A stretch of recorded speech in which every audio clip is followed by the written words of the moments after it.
Ang pagbato kay Esteban. Nang marinig iyon ng mga miyembro ng korte, galit na galit sila kay Esteban. Nagngalit ang kanilang mga ngipin sa matinding galit. Pero si Esteban na puspos ng banal na espiritu ay tumingala sa langit. At nakita niya ang nagniningning na kapangyarihan ng Diyos at si Jesus na nakatayo sa kanan nito. Sinabi ni Esteban, "Tingnan ninyo, nakikita kong bukas ang langit at nakatayo si Jesus na anak ng tao sa kanan ng Diyos."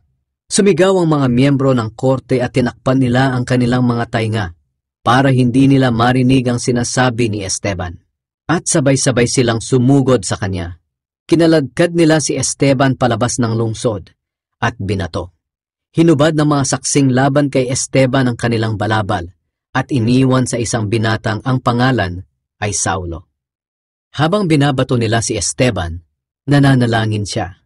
Sinabi niya, "Panginoong Jesus, tanggapin niyo po ang aking espiritu." Pagkatapos, lumuhod siya at sumigaw ng malakas, "Panginoon, huwag niyo silang papanagutin sa kasalanang ito na ginawa nila."